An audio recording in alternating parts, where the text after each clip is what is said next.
नमस्कार. बँकिंग सेवेच्या अमृत महोत्सवी वर्षामध्ये पदार्पण केलेल्या जनता सहकारी बँक लिमिटेड पुणेच्या फेसबुक पेजवर मी निलेश देशपांडे आपल्या सर्वांचे सहर्ष स्वागत करतो.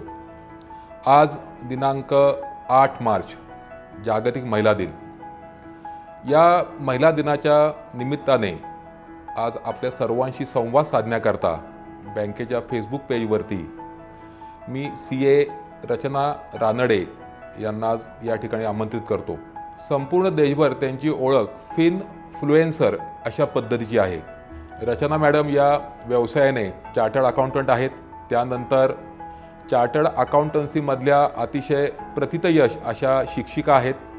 त्याचबरोबरीने आर्थिक साक्षरता, आर्थिक नियोजन याबाबतच्या मोटिवेशनल स्पीकर म्हणून देखील त्या प्रख्यात आहेत. आपल्या आजच्या या सेशनमध्ये रचना मॅडम हा त्यांचा आत्तापर्यंतचा प्रवास आणि त्याचबरोबरीने आर्थिक साक्षरता, आर्थिक नियोजन, त्याचं महत्त्व याबाबत आपल्या सर्वांशी संवाद साधणार आहेत. आर्थिक संज्ञा या आपल्याला अतिशय जटिल वाटतात, त्या अतिशय सोप्या मराठीमध्ये, सोप्या भाषेमध्ये पोहोचवण्याचा त्यांचा हातखंडा आहे. आज रचना मॅडम यांचं मी या ठिकाणी पुन्हा एकदा स्वागत करतो आणि त्यांना विनंती करतो की त्यांनी आपल्या सर्वांशी या ठिकाणी संवाद साधावा.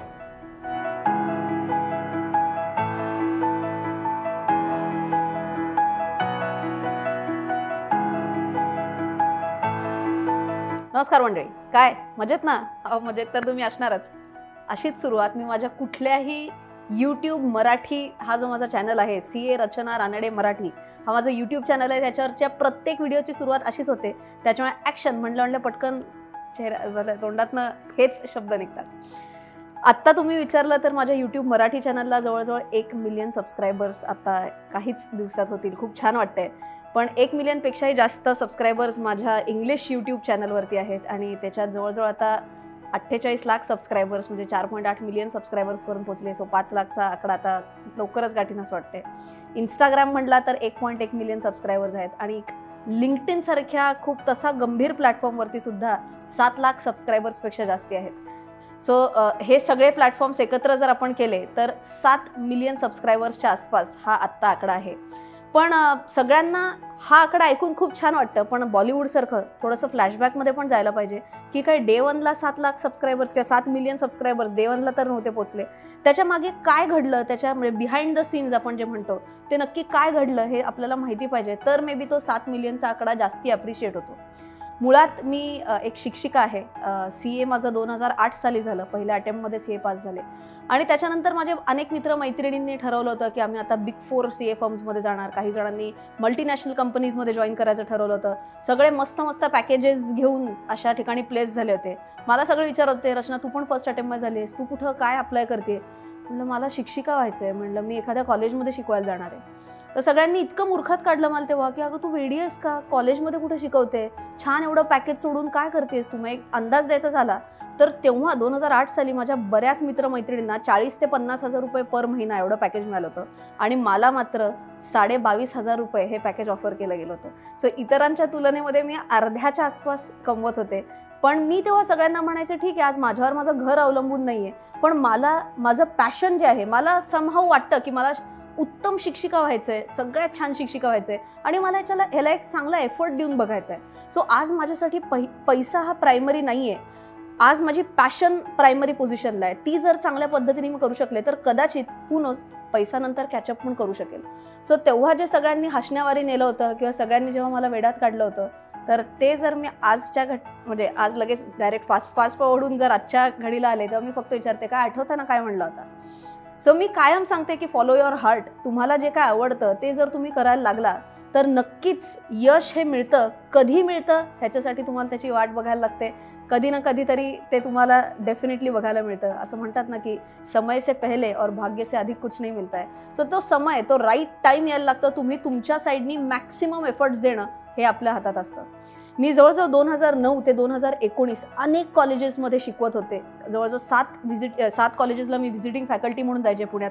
MBA फायनान्सला शिकवलं, PGDM फायनान्सला शिकवलं, CA इंटरमिजिएट CA फायनलला शिकवलं. मी कॉर्पोरेट ट्रेनिंग्स घ्यायचे. सेबीच्या वतीने मी इन्व्हेस्टर अवेअरनेस सेशन्स घ्यायचे. मी सेबीची रिसोर्स पर्सन होते. आणि CAलाच एक पोस्ट क्वालिफिकेशन डिग्रीमध्ये एक फॉरेन्सिक ऑडिटचा एक कोर्स असतो, तिथेही मी शिकवायचे. तुम्ही म्हणाल बाप रे रचना, तू काय काय करत होतीस, तुला फोकस नव्हता का नक्की काय करायचं हे? तर खरं सांगायचं तर ना, तहान खूप होती, भूक खूप होती की काहीतरी करायचंय, पण ते नक्की काय हे तेव्हा सापडत नव्हतं. शिकवत खूप काय काय होते, पण त्याच्यातलं एक्झॅक्ट राईट पिक काय करायचं हे कळत नव्हतं. आजकालच्या पिढीतल्या म्हणजे तरुण लोक आहेत ते बरेच जण मला विचारतात की रचना, आम्हाला पण नाही कळत की आम्हाला नक्की काय करायचंय. सो त्यांना मी तेच सांगते जे मी केलं. जेव्हा तुम्ही शुअर नसताना तेव्हा मल्टिपल गोष्टी ट्राय करायच्या असतात. ॲट अ टाइम ट्राय करा. म्हणजे या 5 गोष्टींपैकी 4 गोष्टींपैकी तुम्हाला काय आवडतंय हे तुम्हाला नंतर सहज पिक करणं शक्य पडतं. तो स्ट्रगल खूप जास्ती असतो का? असतो. मी माझे जवळजवळ करिअरचे पहिले 10 वर्ष ऑन ॲन ॲव्हरेज 12 ते 14 तास रोज काम केलेलं आहे. पण त्याचा फायदा आज होतो का? तर डेफिनेटली होतो. आणि मग त्याच्यामुळे जेव्हा मी एक फायनल करिअर पिकअप करायचं ठरवलं की मी म्हटलं सर, एवढ्या गोष्टी सगळ्या ठिकाणी मी शिकवत होते, पण या सगळ्यांपैकी जेव्हा मला जाणवलं की सेबीच्या वतीने जे मी इन्व्हेस्टर अवेअरनेस सेशन्स जे घेत होते त्याच्यात मात्र मला मजा खूप येते, तेव्हा मला कळालं की अरे, मी बाय द वे या सेबीच्या तर्फे जवळजवळ मी 100हून अधिक कार्यक्रम घेतलेले आहेत. कोणाकोणासाठी घेतले तर शाळेतल्या मुलामुलींसाठी घेतले, कॉलेजमधल्या विद्यार्थ्यांसाठी घेतले, गृहिणींसाठी घेतले, अनेक मोठ्या मोठ्या MNCsमध्ये जाऊन हे कार्यक्रम घेतले.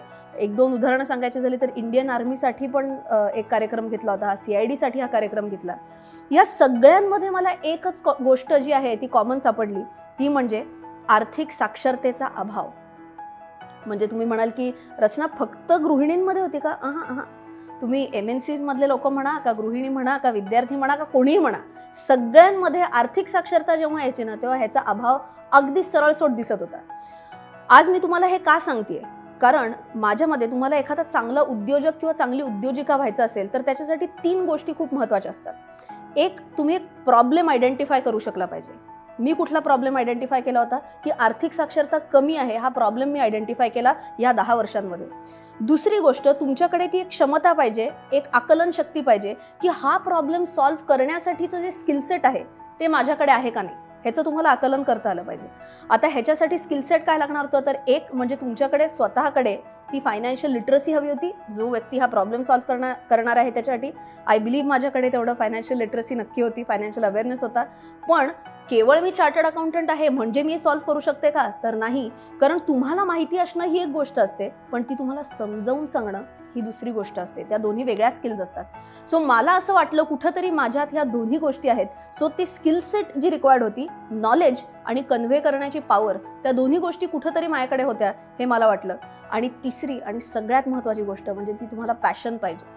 तुम्हाला तो प्रॉब्लेम सॉल्व्ह करण्याच्या मागे वेळ पाहिजे ते की नाही मी हे करणारच आहे, काहीही झालं तरी मी करणार आहे. तुम्हाला अनेक अडचणी येतील हे तुम्हाला माहिती असतं, पण त्या अडचणींना सामोरे जाण्याची तुमच्या अंगात, तुमच्या मनात ताकद आहे का नाही हे तुम्ही ठरवायचं असतं. आणि या सगळ्या ऑब्स्टेकल्सला पार करून जर तुम्ही जाऊ शकला तर मग I think the journey is beautiful. ते तुमची जी काय सफर असते ती तर चांगली असतेच, आणि त्याच्यानंतर तुमचं जे एंड डेस्टिनेशन असतं तेही तेवढंच चांगलं असतं. भरपूर अडचणी आल्या का? तर नक्कीच आल्या. कारण समहाऊ आजच्या जगामध्ये सुद्धा मुलं जेव्हा फायनान्सबद्दल बोलतात तेव्हा पटकन ॲक्सेप्टन्स येतो, पण मुली फायनान्सबद्दल बोलायला लागल्यात हे बघून एवढा इझिली ॲक्सेप्टन्स येत नाही. इनफॅक्ट मी तुम्हाला मगाशी सांगितल्याप्रमाणे मी अगदी वयाच्या 21व्या-22व्या वर्षी CA झाले होते आणि मी लगेचच शिक्षिका म्हणून झाले होते. अनेक असे मी अनुभव स्वतः घेतलेले आहेत की मी शिक्षिका म्हणून गेलेली आहे. आणि असे जे कोण पार्टिसिपंट्स असतात ते असे लेडबॅक असायचे, ही काय सांगणार आहे आपल्याला, ही काय शिकवणार आहे आपल्याला, हिला काय कळतं का, असे मी बॉडी लँग्वेजेस स्वतः मी खूप घेतलेले आहेत, मी हे ऑब्झर्व केलेले आहेत. पण मी काय म्हणायचे, ठीक आहे ना, हा समोरच्याचा प्रॉब्लेम आहे, दॅट डझंट मीन की मी पॅशननी कमी शिकवलं पाहिजे. मी माझं 100% देणं हे माझ्या हातात आहे. आणि मी असे अनेक कार्यक्रम केले की जेव्हा मी कार्यक्रम संपला तेव्हा पार्टिसिपंट्स ज्यांनी आधी मला असं तुच्छ लेखलं होतं किंवा मला राईट ऑफ केलं होतं असं म्हणूयात आपण, ते माझ्याशी येऊन बोललेले आहेत आणि ते मला म्हणलेले आहेत की रचना, सुरुवातीला आम्ही इग्नोरंट मोडवर होतो की काही कळणार नाही, पण एवढं सॉरी वगैरे आम्ही नाही म्हणू शकत, तू आमच्यापेक्षा वयाने लहान आहेस, कारण मी म्हटलं मी पोस्ट क्वालिफिकेशन कोर्सेसला शिकवायचे. सो ते म्हणले की तू आमच्यापेक्षा लहान आहेस, पण एवढं तुला रेकग्निशन नक्की देऊ की तू उत्तम शिक्षिका आहेस, कंटिन्यू कर तुझी जर्नी. सो मी म्हटलं ऑब्स्टेकल्स का नाही आले, हे ऑफलाईन मोडवर हे ऑब्स्टेकल्स आले. ऑनलाईन मोडवर तर काय विचारूच नका, ट्रोलर्सची संख्या तर काय दिवसेंदिवस वाढतच जात असते. आणि सुरुवातीला तर म्हणजे काय तुम्ही विचारू नका आडनावावरनं की फडके, तू घरी एक फडकं घे आणि तुझं घर स्वच्छ करत बस, तेवढीच तुझी बौद्धिक पातळी आहे, असेही खूप कॉमेंट्स वाचले. खूप नाराज व्हायचे सुरुवातीला की का बरं कोणी असं मला बोलतंय, मी आज CA आहे, 10 वर्ष शिकवलेलं आहे, मोठमोठ्या कॉलेजेसमध्ये शिकवलंय, कोण आहे हा व्यक्ती जो माझी बुद्धी जज करतोय. पण अनफॉर्च्युनेटली हे जे ट्रोलर्स असतात ना, हे फेसलेस ट्रोलर्स असतात. ते कोण आहेत, काय आहेत, आपल्याला ह्याचा काहीच अंदाज नसतो. सो परत मी म्हणलं you have to focus on yourself. तुमच्या काय स्ट्रेंथ्स आहेत त्याच्यावर तुम्ही फक्त फोकस करायचं असतं. आणि माझ्या आजोबा कायम एक सांगायचे, ते मी डोक्यात ठेवलं होतं की हाथी चले बाजार, कुत्ते भोके हजार. सो ज्यांना कोणाला तुम्हाला ट्रोल करायचं त्यांना करत राहू दे, तुम्ही तुमच्या वर्ककडे फोकस करायचं असतं. एकच मी मापदंड काय लावायचे की तुम्हाला किती हेट्स येत आहेत, किती डिसलाईक्स येत आहेत. जेव्हा 100 लोक तुमचा चॅनल बघतायत आणि 2 किंवा 3 डिसलाईक्स आले ना, तर इट इज नॉर्मल, तेवढे तर लोक तुम्हाला हेट करणारच आहेत. पण जर हाच आकडा 60-70 एवढा वगैरे गेला तर समवेअर मग इंट्रोस्पेक्शन करायची गरज आहे की तुम्ही काही चुकताय का, हे करायची गरज आहे. पण देवदयानी मला कधीच एवढे डिसलाईक्स नाही आले. जर्नी होती, सुरुवात थोडी अवघड होती, पण जसं जसं मी अजून फोकस करून पुढे जात गेले तसं खूप छान छान गोष्टी पुढे घडत गेल्या. आता अजून एक महत्त्वाच्या मुद्द्याकडे थोडंसं आपण वळूयात, आणि तो म्हणजे आर्थिक साक्षरता आणि एक ओव्हरऑल आर्थिक व्यवस्थापन म्हणूयात आपण, ज्याला आपण फायनान्शियल मॅनेजमेंट किंवा मनी मॅनेजमेंट म्हणतो. पूर्वीपासून आपल्याकडे असं आलेलं आहे की man will earn the bread and the wife will actually cook for the house. So पूर्वी असं असायचं की जो कोण पुरुष असेल घरातला, तो काम करायचा, घरात पैसे आणायचा, आणि मग जी घरातली स्त्री असायची ती त्या पैशाचं व्यवस्थित नियोजन करायची आणि ते पैसे पूर्ण व्यवस्थित पुरतील का नाही ह्याचं एक ओव्हरऑल नियोजन असायचं. आता काळ बदलला आहे आणि आता अनेक घरांमध्ये फक्त पुरुषच कमवतो असं नाही, तर पुरुष आणि स्त्रिया दोघं खांद्याला खांदा लावून, दोघंही आपण म्हणतो डबल इंजिन मनी आत येत असतं, पैसे आत घरात येत असतात. पण इथे जरी पैसे कमवत दोघे असले तरी पण जेव्हा व्यवस्थापनाची वेळ येते तेव्हा आता इथं जरा रोल फ्लिप झालेला आहे. आजकाल ज्या स्त्रिया आहेत त्या एकदम चांगल्या पद्धतीने सांगतात finance is not my cup of T, असं करून ते त्यांची जी काय एक जबाबदारी आहे की आर्थिक व्यवस्थापनाबद्दल बेसिक्स माहिती असणं ही त्यांची जबाबदारी, आणि हो मी हाच शब्द वापरते, जबाबदारी झटकून लावतात. प्रत्येक ठिकाणी महिलांना हवं असतं की सगळीकडे समानता पाहिजे. अहो मग सगळीकडे समान पाहिजे, समान हक्क पाहिजे, तर मग जबाबदारी पण समान घेतली पाहिजे आणि आर्थिक नियोजनाची तर घेतलीच पाहिजे. अनेक महिला म्हणतात की आम्हाला त्याच्यातलं एक्सपोजर नाही, आम्हाला त्याच्यातली माहिती नाही. तर का जेव्हा मी हा विचार करायला लागले की का बरं असं घडलेलं असेल, ही एक छोटीशी ॲक्टिव्हिटी मी बघितली होती की 4थी-5वीतली पोरं होती, मुलांनाही 100 रुपये दिले आणि मुलींनाही 100 रुपये दिले आणि विचारलं की तुम्ही ह्याचं काय कराल. त्यांना काही बँकिंगच्या कॉन्सेप्ट सांगितल्या होत्या. जेवढी कॉन्फिडेंटली ना मुलांनी उत्तरं दिली तेवढ्याच कॉन्फिडेंटली मुलींनी पण दिली. त्या शिक्षकांनी नंतर मुलींना विचारलं, अहो पण तुम्हाला कुठे येईल आर्थिक व्यवस्थापन, तुम्हाला नाही येणार ते, तर मुलांनाच येतं. तर मुली म्हणल्या का बरं असं का. सो जर 4थी-5वीतल्या मुलींना सुद्धा कॉन्फिडन्स असतो तर मोठं होता होता हा कॉन्फिडन्स का बरं गायब होतो. हे याचं उत्तर जेव्हा मी शोधायला लागले तेव्हा मला असं जाणवलं की समहाऊ घरात सुद्धा जेव्हा पैसा हा विषय निघतो तेव्हा पुरुष किंवा घरातली मुलं जी मोठी होत असतात त्यांना कुठेतरी हे सांगितलं होतं की अरे तुला पण पुढे जाऊन पैसे मॅनेज करायचे ना, तू ह्याच्याबद्दल शिकून घे. आणि मुलींना समहाऊ आजकाल म्हणजे ऑफकोर्स शहरांमध्ये नाही, म्हणजे ते थोडंसं सब्जेक्टिव्ह होईल, पण मुलींना जनरली कुकिंगबद्दल बेसिक्स माहिती पाहिजेत, ह्याच्याकडे थोडंसं जास्ती वजन दिलं जातं असं मी म्हणू शकते. मी म्हटलं हे खूप सब्जेक्टिव्ह आहे, पण तरीसुद्धा आय थिंक आता हे कुठंतरी चॅलेंज झालं पाहिजे. कुकिंगचंही ज्ञान दोघांनी घेतलं पाहिजे आणि तसंच आर्थिक नियोजनाचंही ज्ञान दोघांनीही घेतलं पाहिजे. त्याचा काही फायदा होतो का, तर 100% फायदा होतो. आपल्या इथं म्हणलेलंच आहे की जेव्हा एक स्त्री शिकते तेव्हा ती एकटी शिकत नाही, अख्खं घर तेव्हा आपलं जागरूक होतं, ते अख्खं घर शिकतं. आणि हेच फायनान्शियल अवेअरनेसच्या बाबतीत सुद्धा होतं. आता सिंपल सांगते, जेव्हा मी आणि माझा नवरा घरात जेव्हा आम्ही दोघंही फायनान्सेसबद्दल चर्चा करत असतो तेव्हा आपसूक आमचा मुलगा येऊन बसतो आणि तो विचारतो की हे काय असतं, ते काय असतं. अनेक टर्म्सबद्दल तो आम्हाला प्रश्न विचारतो. आता हेच तुम्ही विचार करा की जर मी ह्या पूर्ण डिस्कशनमध्ये पार्टिसिपेटच झाले नसते तर त्या बाबतीत मी आणि माझ्या मुलांनी कधी डायलॉगच साधला नसता. सो हा पण एक खूप महत्त्वाचा पॉईंट आहे की आयांना त्यांच्या मुलांना आणि मुलींशी कनेक्ट होण्यासाठी फायनान्स सुद्धा एक विषय असू शकतो. हे सुद्धा तुम्ही एक वेगळ्या अँगलनी विचार करू शकता. नुसतं कॉन्व्हर्सेशन पुरतीच फायनान्स मर्यादित आहे का, तर नक्कीच नाही. आजकाल काळ एवढा अनसर्टन आहे, कधी काय होईल सांगता येत नाही. आय एम शुअर कोरोनाच्या वेळेला तर खूप जणांनी हा अनुभव घेतला की घरातल्या एखाद्या फॅमिली मेंबरची अचानक डेथ होते. आमच्या ओळखीत असं घडलं होतं की नवरा बायको दोघंही चार्टर्ड अकाउंटंट आणि नवऱ्याचा अनफॉर्च्युनेटली कोरोनाच्या काळात अचानक मृत्यू झाला. मुलगी एवढी शिकलेली असून त्याच क्षेत्रातलं तिचं नॉलेज असून सुद्धा नवरा गेल्यानंतर तिला माहीत नव्हतं की आपल्याकडे किती बँक अकाउंट्स आहेत, त्या बँक अकाउंटला नॉमिनी आहेत का नाही आहेत, त्या बँक अकाउंटचे पासवर्ड्स काय आहेत, डीमॅट अकाउंट आहे का नाही आहे, शेअर्स असतील तर किती रुपयांची गुंतवणूक आहे, इन्शुरन्स आहे का नाही आहे, ह्याचा काही थांगपत्ताच नव्हता तिला. आणि जेव्हा फायनली आपण दुःखात असतो त्याच्यात दुमत नाही, पण दुःखातनं सावरून शेवटी जगायचं तर असतं. आणि जेव्हा जगायचं असतं तेव्हा तुम्ही किती काही म्हणा, पैसा लागतोच. आणि ह्या स्टेजमध्ये जेव्हा तुम्हाला माहितीच नसेल की कुठे पैसा आहे काय आहे, तेव्हा खूप प्रॉब्लेम्स येऊ शकतात. सो सर्व महिलांना मी आजच्या या एका कॉन्व्हर्सेशनमधनं कळकळीची विनंती करते की जरी तुम्हाला असं वाटत असेल की ठीक आहे माझ्याकडे आज ते ज्ञान नाही, मी डिसिजन घेऊ नाही शकत, पण तुम्ही ॲटलिस्ट अवेअर व्हा की तुमच्या घरी काय आहे काय नाही आहे. ह्याची तुम्हाला जर निदान माहिती जरी असेल ना, तरी ते एक पहिली स्टेप म्हणून खूप झालं. असं जरुरी नाही की तुम्ही डे 1लाच एकदम एनलायटन झालेला आहात की अरे वा आता मला सगळं येतं, असं होऊ नाही शकत. ती एक प्रोसेस असते, ती एक जर्नी असते. हळूहळू आपण वेगळ्या वेगळ्या गोष्टी शिकत जात असतो.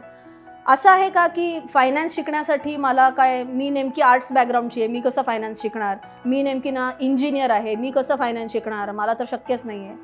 हे सगळे एक्सक्युजेस आहेत. मी तुम्हाला 1-2 पटकन छोटी उदाहरणं देते. आत्ता मला काही महिन्यांपूर्वी मी मुंबईत एका पुरस्काराला गेले होते आणि मला यूथ आयकॉन अवॉर्ड मिळालं होतं.